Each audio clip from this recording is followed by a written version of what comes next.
are back for Wednesday's edition of Daily Medicine. Remember, we want to start every session with those 10 belly breaths. Allow yourself the grace and space for 30 to 45 minutes just for you. Once we've done that, I'm going to take my PVC pipe today. I'm going to come through with that shoulder rollout. If we've got a band, we can certainly use that as well. Just really trying to open up those shoulders, getting some good range of motion. If we don't have a band at home, the next one is 20 band pull-aparts. It's okay if you don't have a band. You can still mimic that motor pattern. So elbows locked out. Just as if we had a band, I'm going to try and pull my shoulder in front of the wrist or pull the wrist behind the shoulder. Either way that your brain needs to think about it, we're going to come in and 20 band pull-aparts. If you've got your broom handy, you can then use that for your balance, for your leg swings. Just getting some nice motion in the hips. 10 total, 5 on each leg to get to that. We're then going to put our PVC pipe or our broom on our back. We're going to stack our heels underneath our hips. We're going to let our knees get soft, so there's no squatting and no locking. A little bit different than if we were weighted with this and putting some max weight on our back. We want to try and let our shoulder and our chest get parallel with the floor without locking those knees out, coming in that full standing position at the top. 10 good mornings. We're going to do that for 2 full rounds. We're then going to go into day 2, week 2 of murp prep. 4 pull-ups. Remember guys, if we've got a pull-up bar at home, awesome. We're looking to have elbows fully extended at the top, chin physically clearing the height of the bar at the bottom, back to full extension. If we've got ring rows, those are a great alternative. Go ahead and do 8 ring rows instead of 4 pull-ups. If we've got a barbell or a dumbbell, kettlebell handy, we can also do our bent over rows with the paws at the top for 8. From there, we're going to drop down into 6 push-ups. If we know we don't have high volume push-ups without going onto our knees, we want to start to elevate our hands. This bench is a great option. If we've got a jump box at home, great. Coffee tables are a great alternative. We want to make sure that we use the same technique we use for a standard push-up. So wrist, elbow, shoulder stack. From here, we're going to hold that straight body position. Chest is physically going to touch the bench. Back to full extension at the top. And then we're going to cap it off with 12 air squats. One of the most simple movements we do, but one of the most important and one of the easiest to screw up. So heels outside of the hips, toes slightly pointed out. We're going to look to get the hip to crease the knee and come back to that full standing position in the top.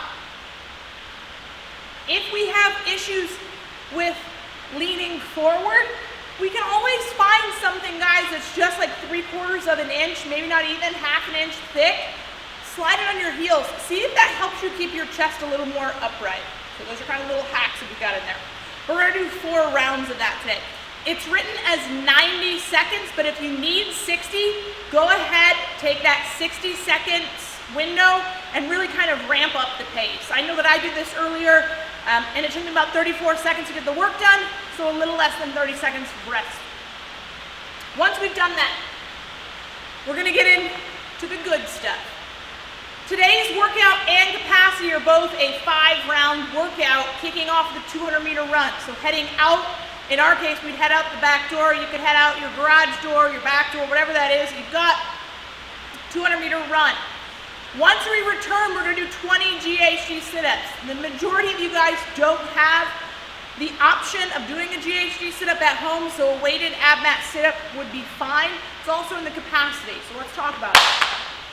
With our weighted sit-up, we're going to have the ab mat come where the glutes meet the floor. So it's going to fill in that back. If we don't have an ab mat at home, don't panic, not a problem. Go ahead and grab a couch cushion. You can roll up a towel, get creative. We just want to fill in that small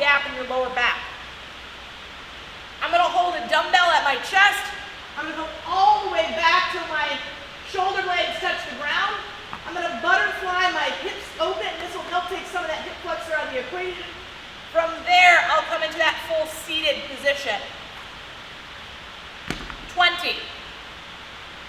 We're then going to go into a bench press. When we bench press, we want to make sure that our feet can touch the ground. If we are finding that once I lay back that I can swing my feet, we need to put something underneath our feet so that we have the ability to drive our feet in a bench press. A lot of people have a misunderstanding with bench press that it is a shoulder movement, and it is actually a total body movement if done correctly. And more often than not, when you see somebody cramp doing a bench press, it's going to be into this like posterior chain right in the spinal erector, that mid-back spinal erector, or in the hamstrings, because there's just so much tension there. Now, we want to pick one of our 3 hand positions. Our closed hand position is going to be our index finger right at the smooth and the knurling. Our standard grip is going to be a thumb distance into the smooth and the knurling. And then our wide grip is going to be our ring finger at that first ring in the bar. Today you can use any one of the grips, just stay consistent with whatever you pick. So I'm going to use a standard grip for demo today. Now my feet are planted so I know I can drive through my hips. So you can see as I drive, I'm not driving up, I'm driving back. I'm going to counterbalance this driving backwards by using my shoulders to pull in. All right, so think tension bridge. So from this position, I'm going to roll my shoulder blades back and down. Now you can see how that arched my back. My feet are not adding pressure to this. So a lot of times when we see people bench press, they have this big, giant arch in their spine. They're doing that intentionally. Don't do that. You don't need to do that, right? Nobody here is going for world records. Instead, we want to set our shoulders and lock them in place. That way it will keep all of the pressure out of the front of the shoulder. From here, I'm going to drive up with my feet. So again, you can see relaxed hip, driving, hip. I'm going to pull the bar down till it touches my rib cage. For women, this is really easy because I'm going to look for that bar to line up with the bottom of my sports bra. Dudes, if you wear a sports bra, sometimes support bottom as well. From there, I'm not thinking about flattening my back and pushing the bar away. Instead, I'm thinking about leaving all of this tension through my body, and I just need to get my elbow to full lockout. And then we rack.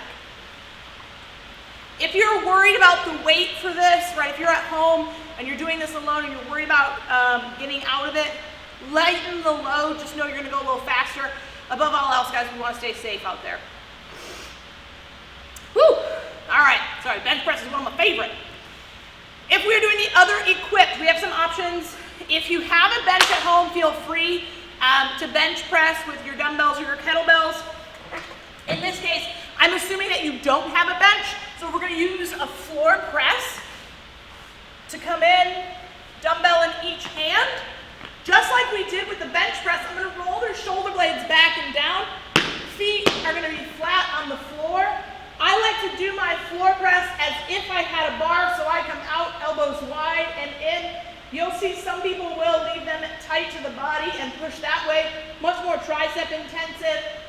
So again, I'm going to leave that personal preference to you. 10 floor press after you do your 20 weighted sit-ups. Once we have gotten our heart rate somewhat back to normal, we're going to go into just our finisher stretches. So the first one is going to be that low dragon. Kneeling position. Our main focus, guys, is what's happening with our rear leg. So we want to try and focus on opening up that stretch. If you are tight like me in your adductors and your quads, I feel this kind of there first, and then lastly in a high glute. I have some room for improvement. That's all that tells me. So we're going to do 1 minute on each side, same stretch, and then a 1 minute cobra. So this one should be very different for each person. So if I don't have any issues with pain in my back or my hips, I may come elbows locked out Now, some people will feel too much pressure in their lower lumbar, right? So lower lumbar essentially is just this bottom half of the spine. If that's the case, then just push up halfway. And some people even get enough just coming on their forearms. What we're really trying to focus on is think about letting that hip just relax into the floor. If you have a ton of pressure, just doing this as a cobra, let me know. There are probably some things that we can assess and review to give you a little more freedom. But that is our torture for today. We will see you guys for Recovery Thursday.